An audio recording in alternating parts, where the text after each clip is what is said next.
কিন্তু উষা লজ্জাই পাচ্ছে। সাগর তো আর বুঝতেছে না কেন এত লজ্জা পাচ্ছেও। উষা যতবার সাগরের দিকে তাকায় ততবার মনে হয় ওই ঠোঁটে সে চুমু খেয়েছে, ওই ঘাড়ে গলায় গালে কপালের সব জায়গায় সে চুমু খেয়েছে। এসব ভেবে লজ্জায় লাল নীল হয়ে যায় সে। উষার দৈনন্দিন জীবনে একঘেয়েমি চলে এসেছিল। দিন দিন দুনিয়ার প্রতি আকর্ষণ হারিয়ে ফেলছিল সে।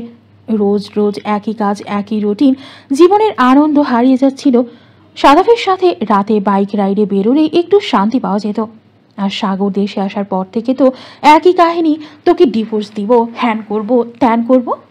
জীবন হয়ে গিয়েছিল দুর্বিষহ। এরকম একঘেয়েমি জীবনে আজকে প্রথম হয়তো ভিন্ন ধাঁচের স্বাদ পেরে উষা। একেবারে প্রিয় মানুষটার বুকে মাথা রেখে ঘুমানো, যা এখন স্বপ্নে কল্পনা করতে গেলেও তার বুক কেঁপে, তা এভাবে বাস্তব হয়ে যাবে, এটা বিশ্বাস করাও দায়। উষা দরজা খুলে রুম থেকে বের হলো। মানুষটা তার জন্য আজকে অফিসে পর্যন্ত যায়নি। উষা গুটি গুটি পায়ে এসে দাঁড়ালো কিচেনের সামনে। সাগর তখন সবজি কাটায় ব্যস্ত। উষা ভীত মনে নিঃশব্দে সাগরের পাশে এসে দাঁড়ালো। চোখ তুলে তাকাতেও কেমন লজ্জা লাগছে, আবার ভয়ও করছে যদি বকা দেয়। কারো অস্তিত্ব টের পেয়ে পাশ ফিরে তাকায় সাগর। যদিও সাগর আগেই বুঝেছিল উষা এখানে এসেছে। সারা রাত মেয়েটাকে জড়িয়ে ধরে ঘুমিয়েছে সে। মেয়েটার চুলের ঘ্রাণ, শরীরের ঘ্রাণ এখনো তার টি শার্টে থেকে যাচ্ছে। বার কয়েক নাক টেনে অনুভব করেছে সাগর।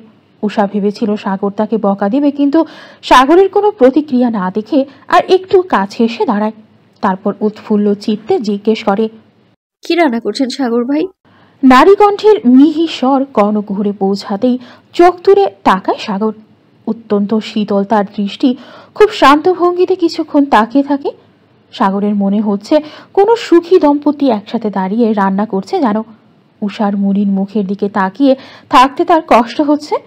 মেয়েটা যন্ত্রণায় কিভাবে ছটফট করছিল, ভাবলেই বুকে মোচড় দিয়ে ওঠে। সাগর খুব শীতল কণ্ঠে শুধালো, ব্যথা কমেছে? উষা অবাক হলো। সাগরের এমন দৃষ্টি তার অচেনা, এমন কণ্ঠস্বর অচেনা। এই সম্পূর্ণ সাগর ভাইটাই তার কাছে অচেনা লাগছে। উষা এলোমেলো দৃষ্টি ফেলল। এমনিতেই লজ্জায় এখানে দাঁড়িয়ে থাকা দায়, তার উপরে প্রথমেই এই কথা। মাথা নিচু করে ফেলল উষা। কমেছে কিছুটা। তারপর একটু চুপ করে থেকে বলল, কি রান্না করছেন? নুডলস খাবি তুই? যদিও দুজনের জন্যই বানিয়েছি। সাগর আবারও তাকালো উষার দিকে। উষাও লক্ষ্য করলো সেটা।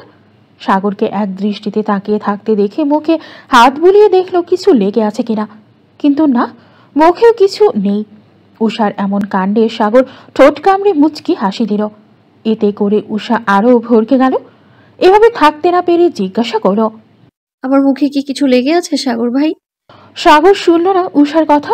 উষা ফের বলল, সাগর ভাই বলছেন না কেন? হ্যাঁ, কি বলছিস? উষা চোখ ছোট ছোট করে সন্দিহান কণ্ঠে বলল, আমার মুখে কি কিছু লেগে আছে? না, কেন? তাহলে ওভাবে তাকিয়েছিলেন কেন? কিভাবে তাকিয়েছিলাম? এই যে এখন যে তাকিয়েছিলেন। কই? ও হ্যাঁ, দেখছিলাম। উষা অবাক হলো। মনে মনে কিছুটা খুশি হলো উষাকে দেখছিল সাগর ভাই। মনে আনন্দ নিয়ে জিজ্ঞাসা করো, কি দেখছিলেন সাগর ভাই? মিষ্টি। মিষ্টি? হ্যাঁ, মিষ্টি। আচ্ছা, তোর শরীর দুর্বল লাগছে, ডিম সেদ্ধ করবো, খাবি? করতে পারেন। ওকে। বলেই সাগর ফ্রিজ থেকে 4টা ডিম বের করলো। উষা তা দেখে বলল, এতগুলো ডিম কে খাবে? কেন, আমরা? উষা অবাক হয়ে জিজ্ঞাসা করে, তাহলে এতগুলো? এতগুলা। হঠাৎই সাগর নিজের কণ্ঠস্বর পরিবর্তন করল। অত্যন্ত গম্ভীর কণ্ঠে বলল, এক্ষুনি যা এখান থেকে। ফার্দার যদি তোকে আমি নিচে দেখেছি, নিজের রুমে যা। উষা মুখ বাঁকালো। বেটা এক্ষুনি কত সুন্দর করে কথা বলছিল, আবার এক্ষুনি সুর বদলালো। ঘড়ির কাঁটায় তখন 3:20। কোচিং না করে একা একা বাসায় ফিরছিল তানহা। আজকে প্রিয়তা, উষা কেউই আসে না, তাই তানহাও আর একা কোচিং করেনি। সাদাফ এদিক দিয়েই যাচ্ছিল বললে ভুল হবে। সে এসেছেই তানহাকে জ্বালাতে। তানহাকে দেখেই থমকে দাঁড়ালো সাদাফ। তানহাকে পেছন থেকে ডেকে উঠল, এই তানু, দাঁড়াও। আকস্মিক পুরুষালী কণ্ঠে থমকে দাঁড়ায় তানহা। ঘাড় ঘুরিয়ে পেছনে তাকাতেই দেখে সাদাফ। কিছুটা অবাক হয়, কারণ এই সময়ে তার এখানে কোনো কাজ নেই। তানহা মনে করার চেষ্টা করলো যে অনেকদিন হলো আরাফের সাথে তার দেখা বা কথা কিছুই হচ্ছে না। এই সুযোগটাই হয়তো বাদরটা কাজে লাগাবে। নিশ্চয়ই ঝামেলা করতে এসেছে সে। তানহা বিরক্তি নিয়ে পিছে ফিরল, কপাল কুঁচকে শুধালো, কি হলো সাদাফ, আমাকে ডাকলে কেন? সাদাফ চোখ বড় বড় করে বলল, এই মেয়ে, তোমাকে বলেছি না আমাকে আপনি এবং সাদাব ভাইয়া বলে ডাকবে, তাহলে ডাকছো না কেন? তানহা মুখ বাঁকালো, স্বাভাবিকভাবেই বলল, সম্পর্কে তোমার বড় ভাবি হই, সম্মান দিয়ে কথা বলো। সাদাফ উপহার এসে স্বরে বলল, এখনো আমাদের বাড়ির বউ হতে পারলে না, অথচ কথার ধরন, যাকে নিজের জামাই বলে সম্বোধন করো তার খোঁজ নিয়েছো? সে যে মায়ের সাথে ইন্ডিয়া গিয়ে মেয়ে নিয়ে ঘুরছে সে খবর তুমি রাখো। নেহাত তোমার ভালো চেয়েছিলাম তাই তো বলতে এলাম, না হয়তো তোমাকে পাত্তা দেয় কে? সাদাফের প্রথম কথাগুলো সিরিয়াস না নিলেও এবার তানহার মনের আকাশে মেঘ জড়ো হলো। আরাফ ইন্ডিয়া গেল, অথচ একবার তাকে বলেও গেল না। গেল তো গেল, একটা কলও দিল না। হাজার খানিক অভিমান জড়ো হলো মনে, কিন্তু নিজেকে স্বাভাবিক রেখেই বলল, তুমি যে সত্যি বলছো তার প্রমাণ? প্রমাণ চাই? তানহা শক্ত কণ্ঠে জবাব দেয়, হ্যাঁ। ওয়েট। বলেই পকেট থেকে ফোন বের করলো সাদাফ। তারপর একটা ভয়েস অন করে বলল, মন দিয়ে শুনো। হ্যাঁ সাদাব, আমি এখন আরাধ্যার সাথে বাইরে আছি। মা আর মামারা সবাই বাসায় আছে। আমি বাসায় পৌঁছে কল দেব তোকে। তানহার দম আটকে আসছে, বুকে অসহ্য যন্ত্রণা হচ্ছে।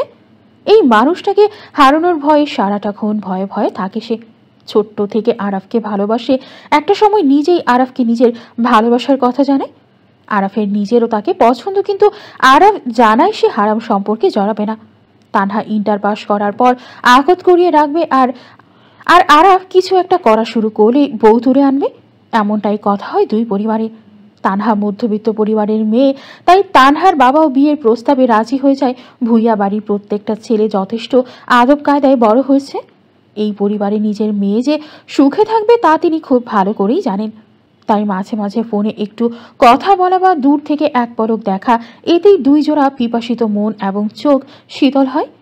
কিন্তু 2 দিন পর পর এই সাদাফের জন্য এই সম্পর্কে হাত যত ঝামেলা।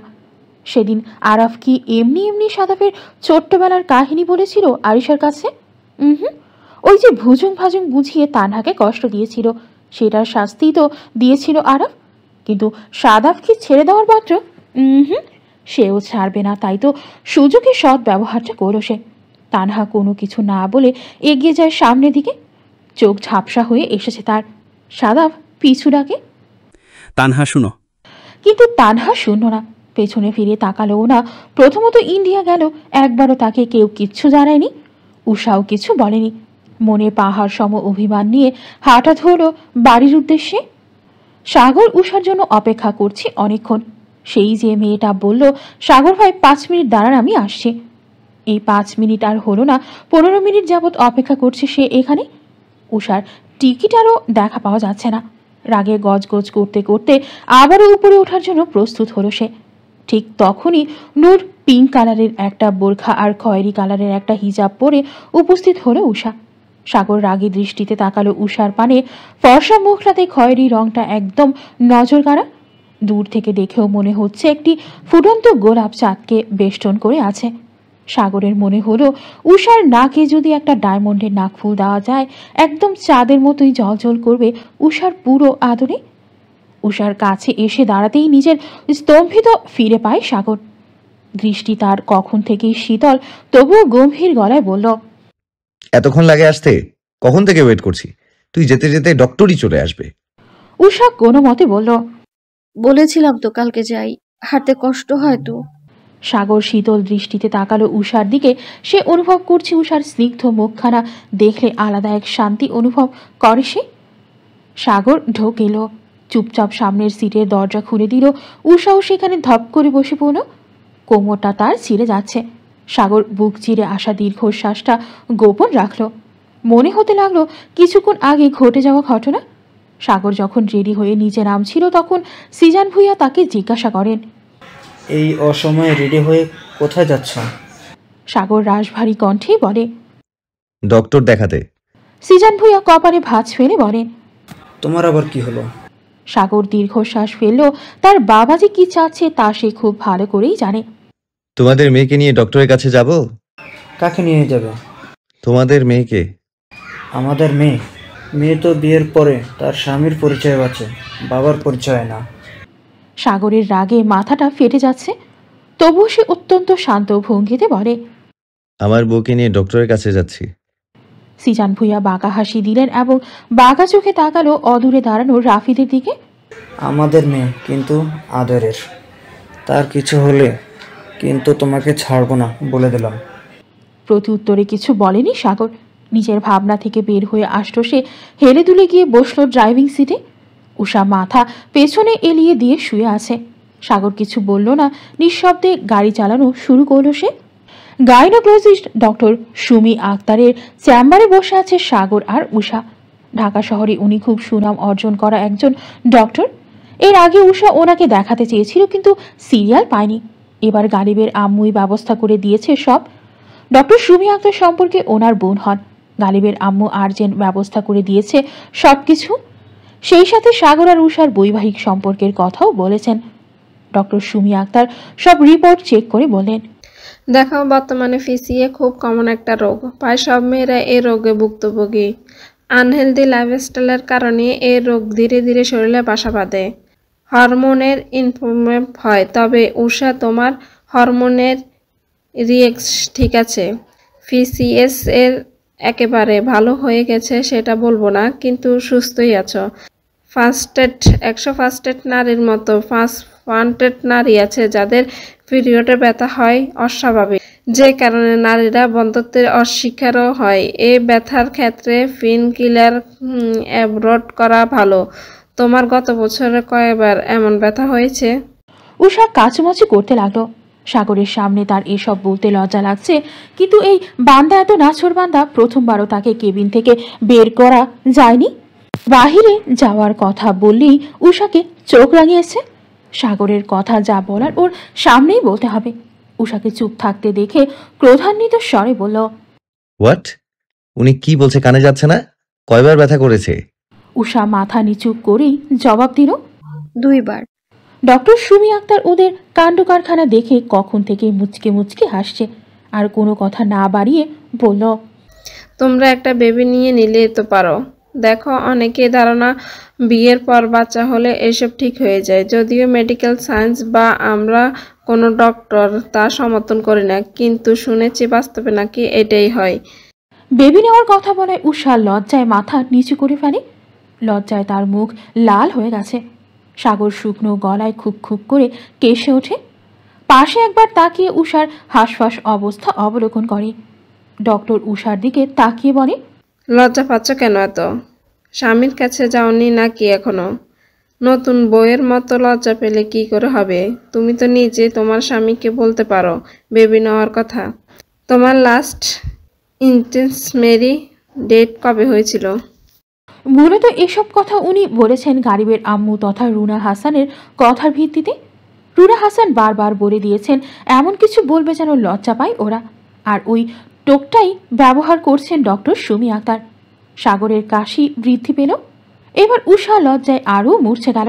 রীতিমতো কান দিয়ে তার গরম ধোঁয়া বের হচ্ছে। মনে হচ্ছে মাটি ফাঁক করে মাটির নিচে চলে যেতে।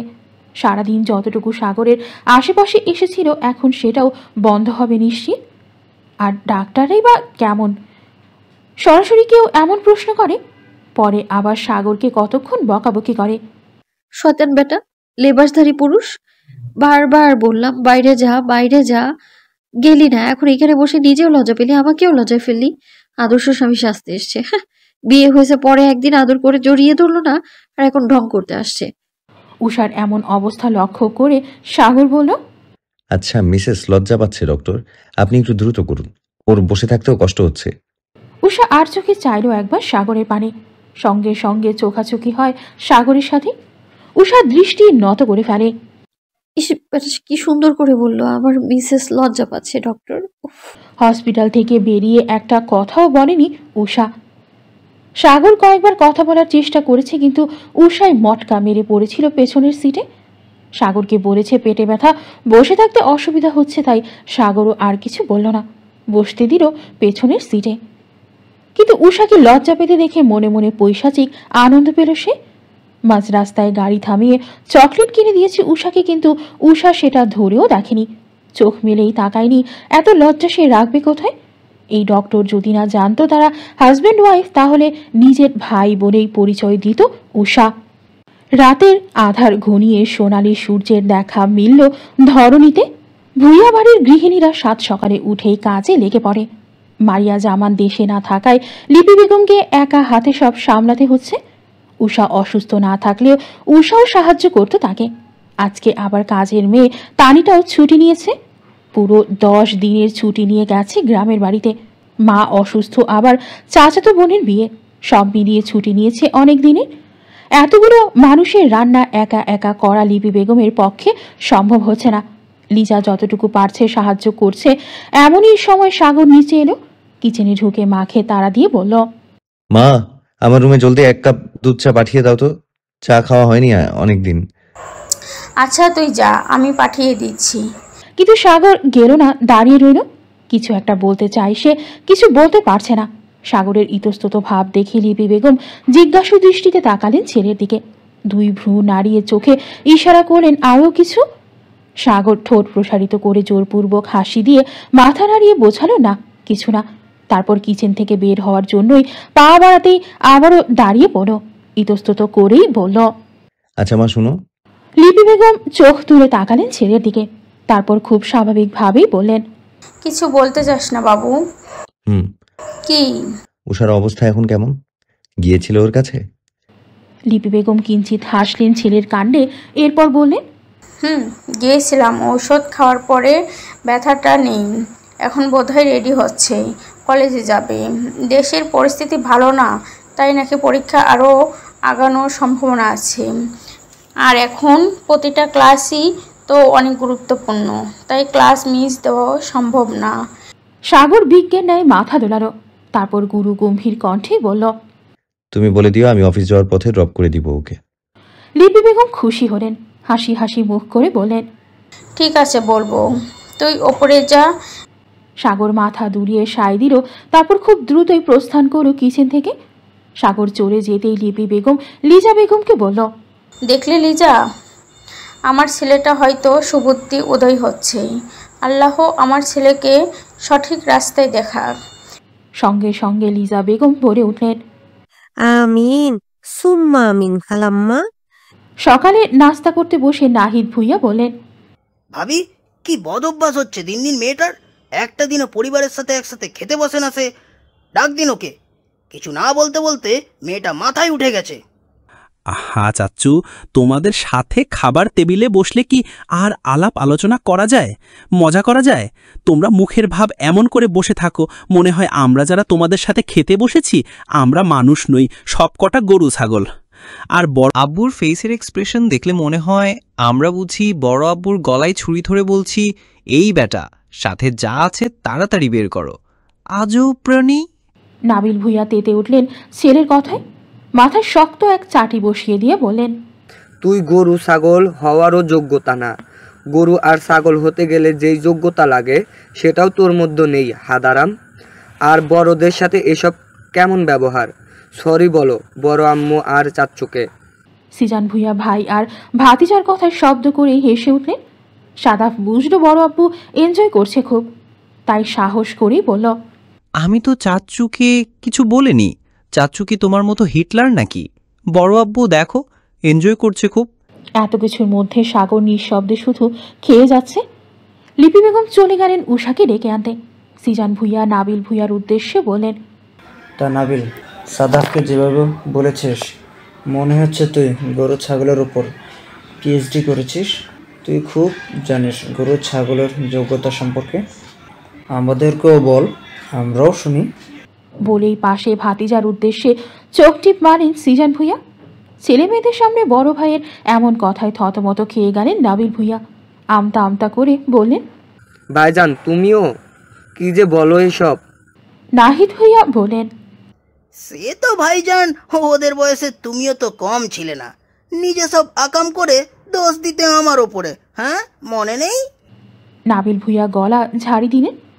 এহেম এহেম, খেতে বসে এত কথা বলতে হয় না, চুপচাপ খাই সবাই। এবার সাগরও হেসে উঠল। ছেলেকে এভাবে হাসতে দেখে সিজান ভুঁইয়া বললেন, খুব খুশি লাগছে। দেখছো, পরিবারের সাথে একসাথে বসে পান্তা ভাতও খেতেও অমৃত লাগে। কিসের দেশের বাইরে যাওয়া খোঁজো? এত টাকা পয়সা দিয়ে কি করব? আমাদের তো কম নেই। তোমরা সব ভাইয়েরা যদি আমাদের মতো মিলেমিশে চলো, যা আছে আল্লাহ চাইলে আরও দ্বিগুণ হবে ইনশাল্লাহ। আমার কথা হচ্ছে, দরকার হয় কম খাবো, কম পরবো, বিলাসিতা কম করব, কিন্তু পরিবারের সাথে একসাথে থাকার যে মজা দুনিয়ার কোনো কিছুতেই তা পাবে না। সাগর মাথা দোলারও বাবার কথা সত্যি।